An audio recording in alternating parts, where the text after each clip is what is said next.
세상의 주관자이신 하나님이라는 제목으로 우리 함께 말씀을 나누고자 합니다. 오늘 이 말씀 가운데 이 엘리야 이야기를 통해서 하나님께서 어떤 말씀을 우리에게 하시는지 그 영적 진리를 깨닫고 그 말씀을 우리 삶 가운데에서 실천하는 믿음의 성도님들 되시기를 간절히 바랍니다. 17장 1절 말씀을 보시면 엘리야가 아합 왕에게 찾아가서 하나님의 말씀을 전하는 것부터 이 엘리야 이야기가 시작되고 있습니다. 느닷없이 나타나서 하나님의 말씀을 전하는 이 엘리야 이야기의 주제는 매우 간단합니다. 이 세상의 참신이 누구시냐? 이 세상의 주관자는 누구시냐? 이것이 바로 엘리야 이야기의 주제입니다. 누가 진짜 참신이시며 이 세상을 움직이시는, 통치하시는, 다스리시는 분이 과연 누구시냐를 증명하는 것이 이 엘리야 이야기의 주제라고 생각을 하시면 되겠습니다.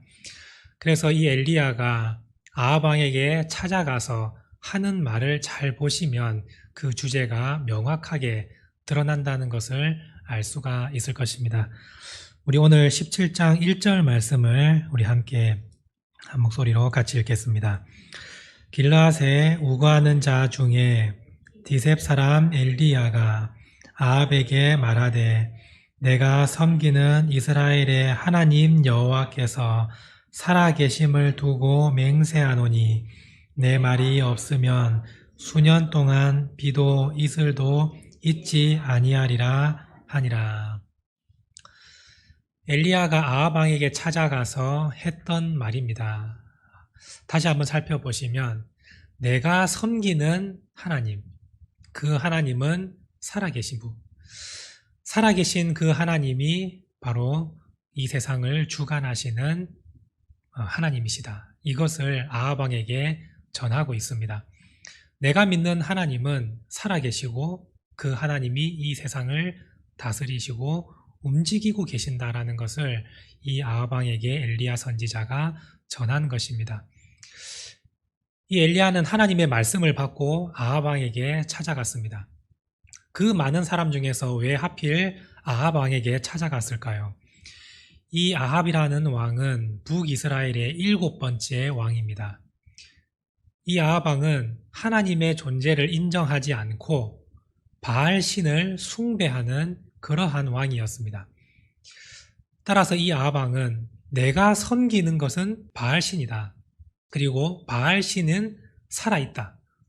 그 바알 신이 이 세상을 주관한다라고 믿고 있기 때문에 하나님은 그 아합에게 엘리야를 보내셔서 누가 진짜 참 하나님이시고 누가 진짜 살아계시고 이 세상을 주관하시는 분이 누구신지에 대해서 아합에게 하나님의 메시지를 전하게 하신 것입니다. 이 엘리야는 하나님의 말씀을 들고 아합 왕에게 찾아가서 하나님께서 살아계시고 하나님이 이 세상을 주관하신다는 것을 담대하게 전하였습니다. 우리가 사는 이 세상에도 바로 이와 마찬가지라고 생각을 합니다.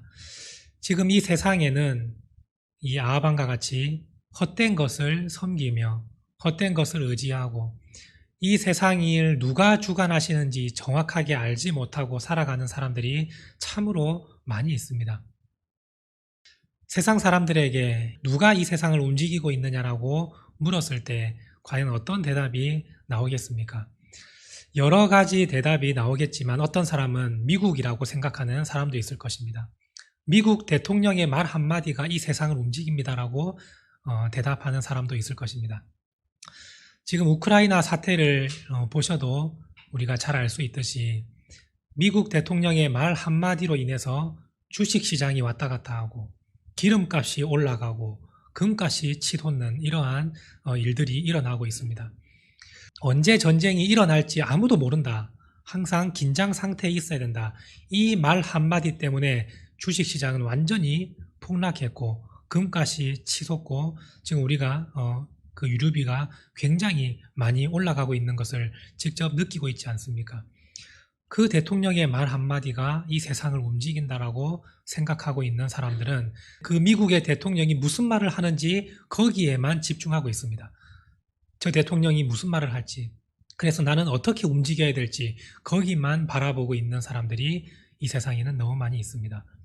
또 어떤 사람들은 돈이 세상을 움직인다고 말하는 사람도 있습니다.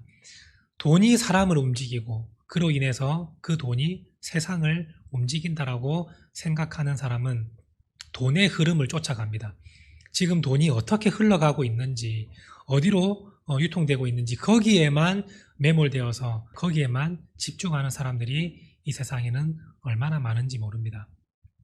그런데 우리는 그러한 세상 사람들 가운데에 진리를 선포하기 위해서 하나님께 부름을 받은 사람들입니다. 그 사람들에게 찾아가서 우리는 엘리야처럼 외쳐야 됩니다.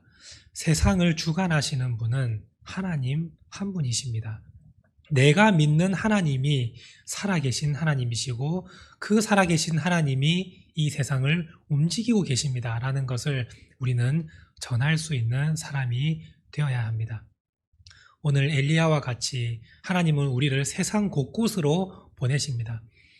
교회 안에만 있게 하지 않으시고 세상 가운데로 보내셔서 그 진리의 말씀을 이 아합처럼 우둔하고 아무것도 알지 못하는 사람들에게 그 진리의 말씀을 전하라고 우리에게 말씀하고 계십니다. 오늘 그 임무를 맡은 우리는 엘리야와 같이 누구를 만나든 세상의 권력을 가진 사람이든 내 목숨을 위협하는 사람이든 누구든 상관없이 어디든지 가서 하나님의 말씀을 담대하게 전할 수 있는 우리가 되어야 할 것입니다. 엘리야가 이렇게 하나님의 말씀을 아하방에게 전하자 하나님은 즉시 그 엘리야를 그리 시냇가로 보내십니다. 오늘 말씀 3절에서 4절 말씀입니다. 우리 함께 읽겠습니다. 너는 여기서 떠나 동쪽으로 가서 요단 앞 그리 시냇가에 숨고 그 시냇물을 마시라. 내가 까마귀들에게 명령하여 거기서 너를 먹이게 하리라. 하나님은 이 엘리야를 즉시 그릿 시냇가로 보내십니다. 이 그릿 시냇가의 그릿이라는 단어의 뜻은 단절, 분리라는 의미의 뜻을 가지고 있습니다. 그래서 단절된 그 시냇가로 하나님은 엘리야를 보내셨습니다. 이렇게 갑자기 그릿 시냇가로 보내신 이유는 이 아하방이 엘리야를 잡아 죽이려고 했기 때문이며 또 한 가지 다른 이유는 하나님께서 정말 엘리야에게 하나님이 이 세상을 움직이시고 주관하고 계신다는 것을 정확하게 가르쳐 주시고 보여주시고 훈련시키기 위해서 하나님은 그릿 시냇가로 엘리야를 보내셨습니다. 단절되고 분리된 곳으로 하나님은 엘리야를 보내셔서 그곳에서 오직 하나님만 바라볼 수 있게 하셨습니다. 훈련을 받기 위해서는 세상과 분리되고 단절된 곳이어야 됩니다.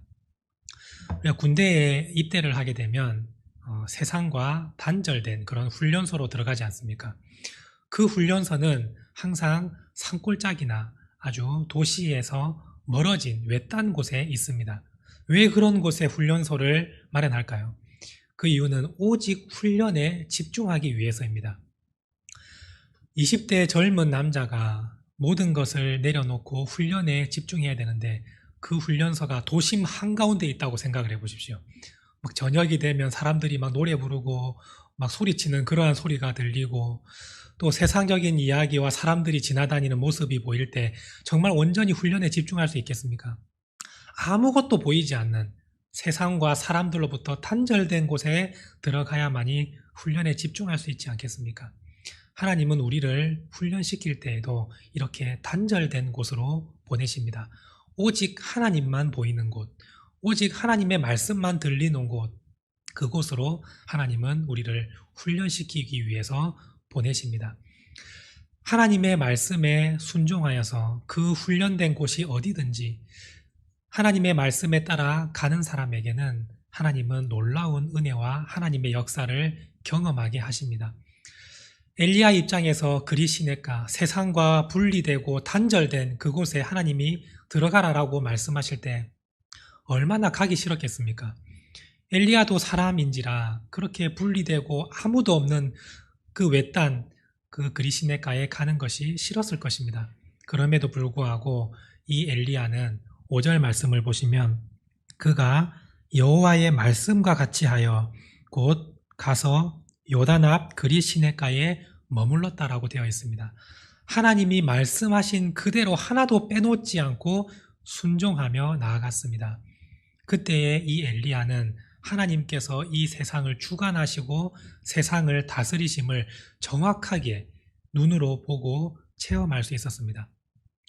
까마귀가 자기를 위해서 아침 저녁으로 떡과 고기를 이렇게 물어서 나르는 그 모습을 엘리야는 직접 경험할 수 있었습니다. 이것이 얼마나 놀라운 광경이겠습니까? 한번 상상을 해보십시오. 이 까마귀는 탐욕의 대명사 아니겠습니까? 자기가 먹기도 바쁜 그 고기와 떡을 엘리야를 위해서 물고 날아와서 엘리야에게 놓고 가는 그 모습을 엘리야가 봤을 때 얼마나 감격스러웠을까요? 와, 저렇게 새도 까마귀도 하나님이 명령하시니 그대로 움직이는구나. 하나님의 말씀 앞에서 세상 만물이 다 순종하고 움직이는구나.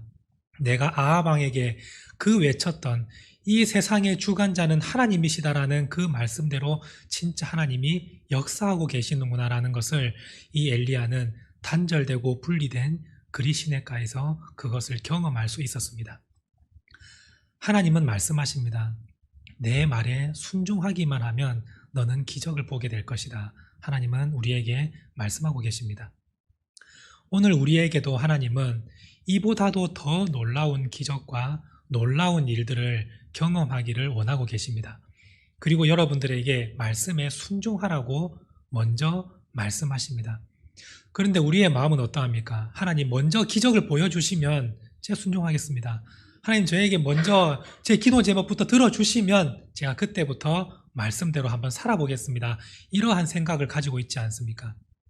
그러나 하나님은 그 순서를 바꾸십니다. 네가 먼저 순종하면 놀라운 기적을 보게 될 것이다. 네가 먼저 내가 하라는 대로만 하면 내가 이 세상을 주관하고 있다는 그 놀라운 일들을 너는 경험하게 될 것이다. 하나님은 우리에게 말씀하고 계십니다. 그러므로 오늘 이 말씀을 통해서 여러분들이 하나님의 말씀에 먼저 순종해 보십시오.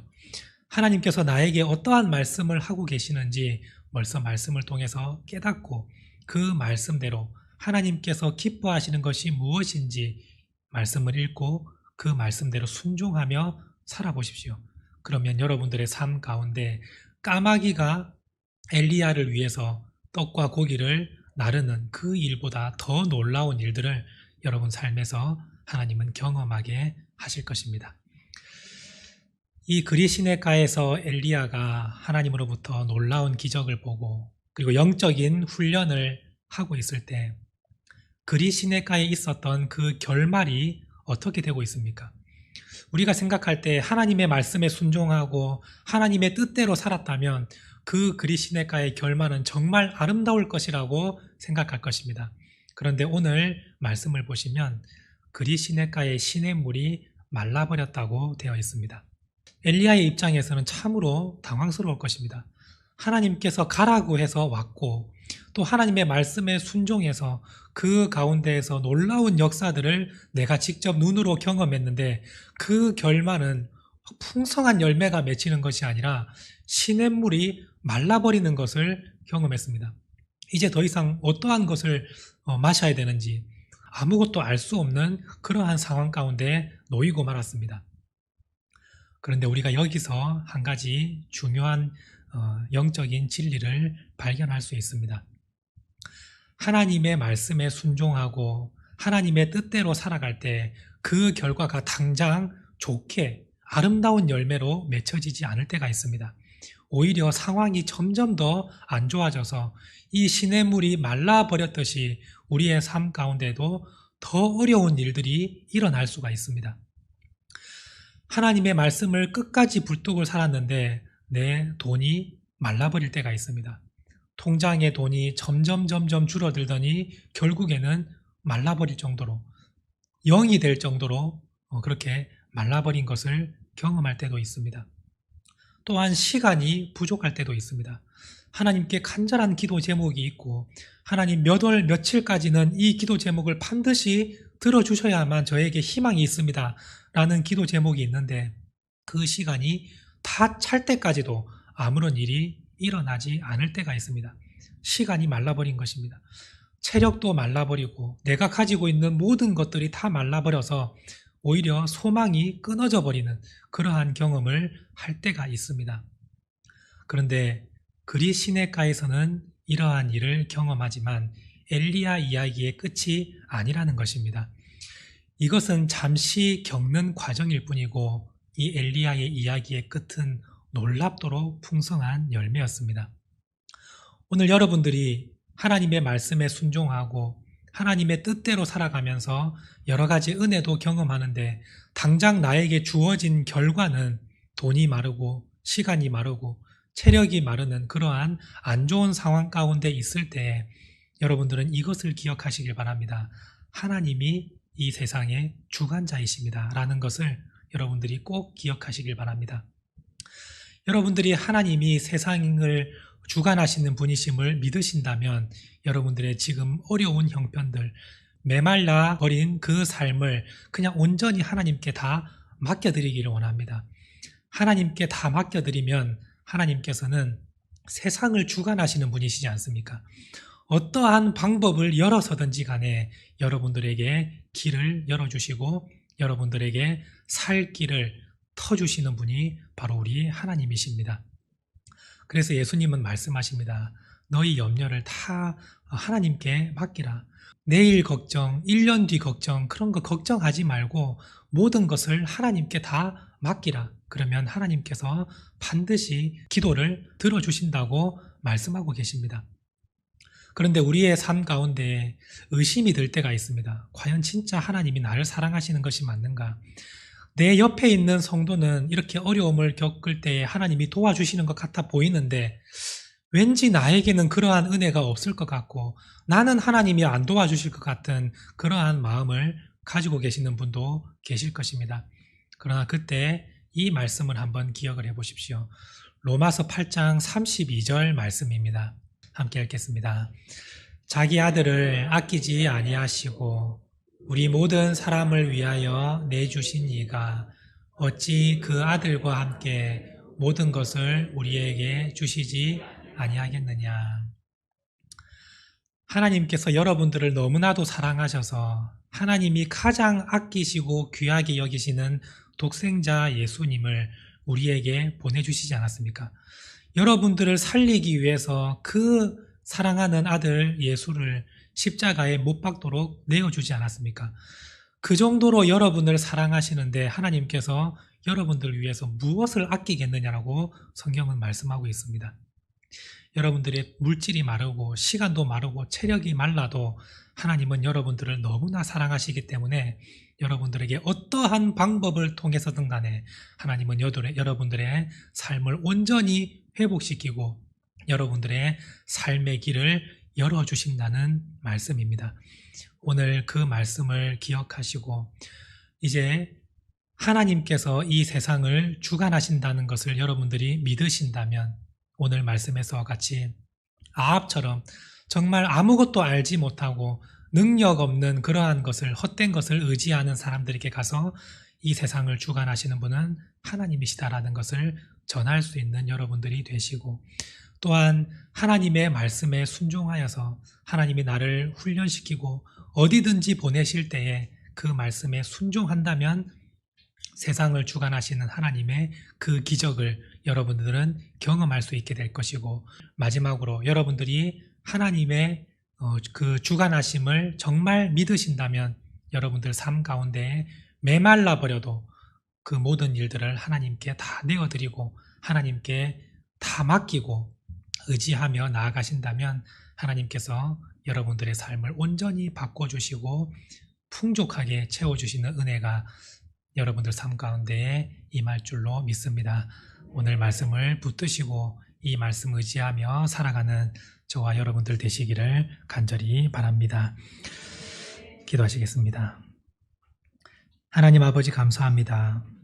오늘 엘리야 이야기를 통하여 세상의 주관자이신 하나님을 이 시간 깊이 깨닫게 하심에 감사를 드립니다.